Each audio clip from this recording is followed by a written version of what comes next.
Welcome to Ace Industries. My name is Roddy Rossborough. I'm the General Manager here at STREN-FLEX Slings. Today, we would like to present to you the criteria for removal of synthetic web slings during a sling inspection according to OSHA and ANSI standards. After we review the criteria for removal, we will demonstrate the effects of certain types of damage on synthetic slings. But first, let's talk about some of the basics of synthetic slings. Web slings are typically made out of either nylon or polyester material. Polyester is recognized by a single blue strip down the center of the material. Nylon has no marking. The two main differences in the material is the stretch factor and their reaction to chemicals. Nylon stretches about 10% under full working load, and polyester stretches about 3%. Also, nylon reacts better to most ethers and alcohols, while polyester reacts better to most acids. As a general rule, with both types of materials, there is a heavy-duty and a light-duty webbing. Heavy-duty web is the most popular. It has a breaking strength of 9,800 pounds per inch. Light-duty web has a breaking strength of 7,000 pounds per inch. These breaking strengths form the basis of our working load limit. The working load limit, or rated capacity, is identified on the sling's tag. The rating will be based on the type of hitch used. There are three basic hitches. Vertical is a straight 90-degree hitch that is rated at 100% of the working load. In a choker hitch, one eye is passed through the other, creating a choke around the load.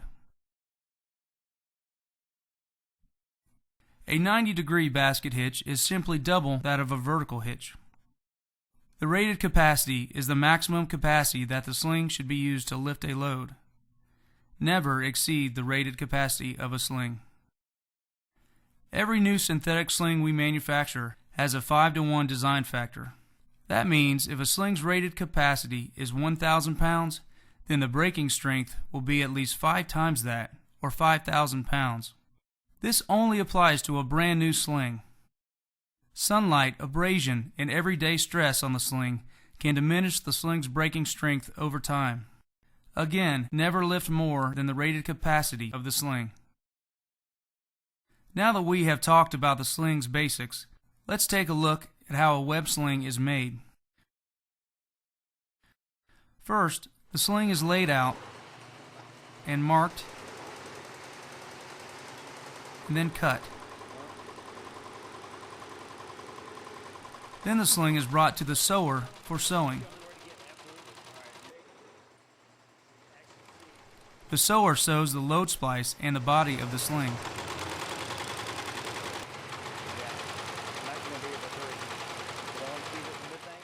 The tag is sewn on, and then the sling is ready for packaging.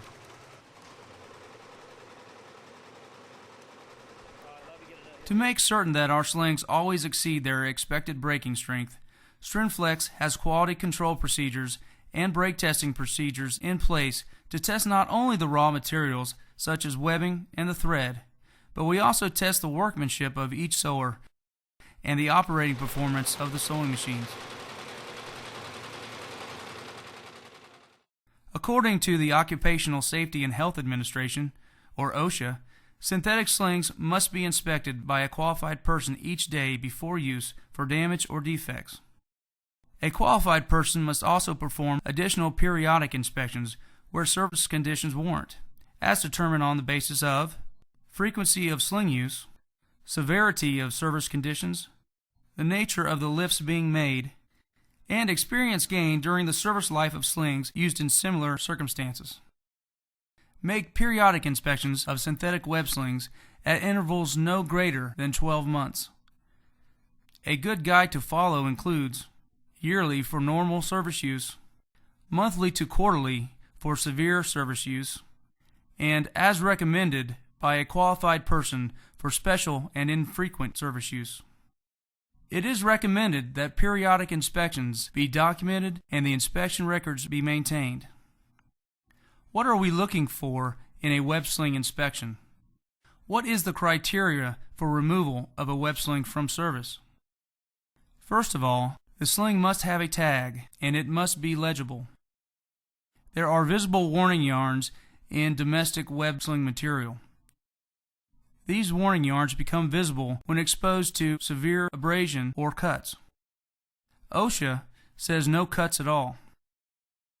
We're also looking for acid or caustic burns, melting or charring of any part of the sling, holes, tears, cuts, or snags, broken or worn stitching in the load-bearing section of the sling, excessive abrasive wear, UV or sunlight damage, knots, excessive pitted, corroded, cracked, distorted, or broken fittings, and according to OSHA, any other visible damage that causes doubt as to the integrity of the sling. There are many ways to help protect a web sling from normal damage. The most common is the use of a wear pad. A wear pad forms a barrier between the load and the sling. A very economical solution is to wrap the sling in STREN-FLEX Gorilla Guard. Gorilla Guard is an abrasion-resistant material that we use to cover the entire sling or any part of the sling. STREN-FLEX also manufactures slings with a patented webbing called Monster Edge. Abrasion-resistant fibers are selvaged into the edge of the webbing to protect the sling from edge cuts. If the application is severe, such as it is with lifting glass, we can use leather, thick felt, or even Kevlar as a wear pad. Now that we understand the damage we need to look for in an inspection, let's look at how this sort of damage affects the overall strength of a web sling. Now let's go to our testing facility, where our quality control manager will demonstrate the different types of damage in our test bed. Hi, this is Mark. For this quality control exercise, we're going to use a standard 2-inch 2-ply heavy-duty sling. The vertical lifting capacity of this sling is 6,400 pounds. Remember, we're trying to achieve a 5-to-1 ratio, which would equate to a 32,000 pound breaking strength during this exercise for all slings that you will see.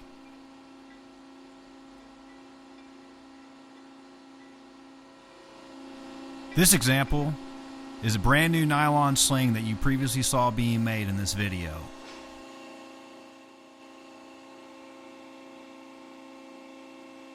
Notice the stretch of the nylon during the break test.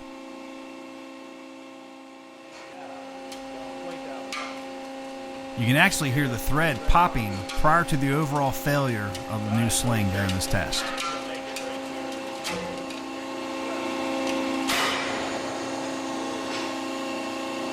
Notice that this sling broke at the load splice, which is the weakest point of the sling.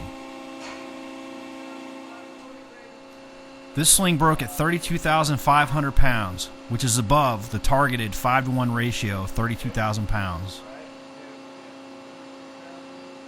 This next example is a new sling with a 10% edge cut.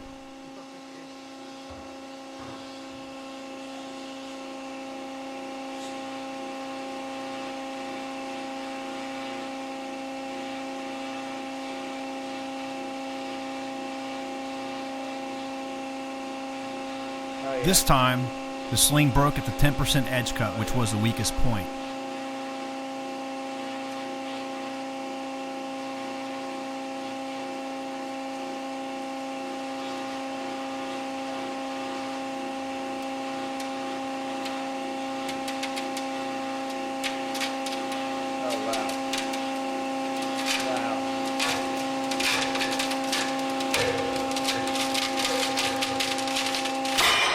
The sling made it to 18,800 pounds, which is well below the targeted 32,000 pounds. This resulted in a 40% decrease in the overall strength of the sling.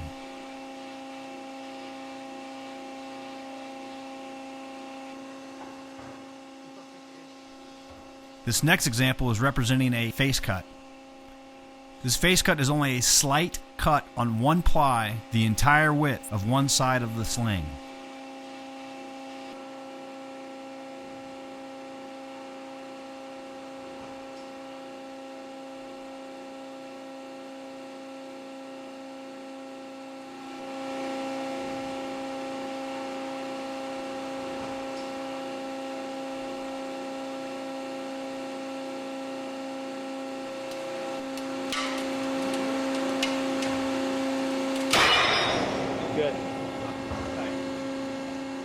The face cut sling broke at 23,800 pounds.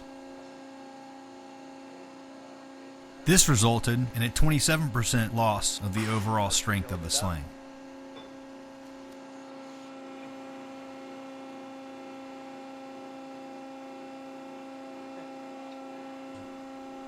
This next example represents a sling with heat damage. Notice the burn across the face of the sling.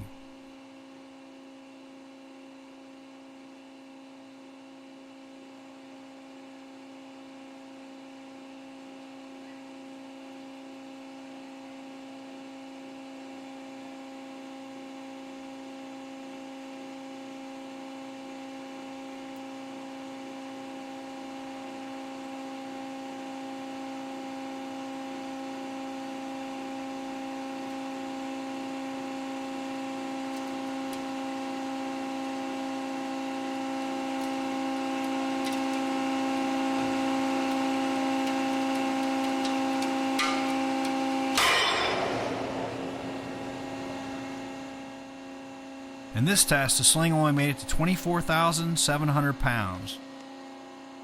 This result equaled a 24% loss in strength of the sling. This next example represents a 2-inch 2-ply with a knot. The use of a knot to shorten a sling is prohibited by OSHA.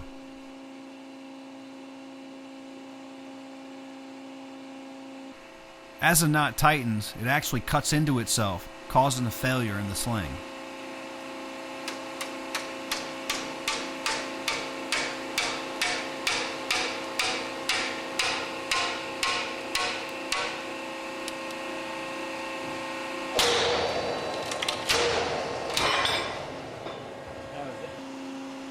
The sling with a knot tied in it broke at 13,000 pounds. This is about a 60% loss in the breaking strength of the sling.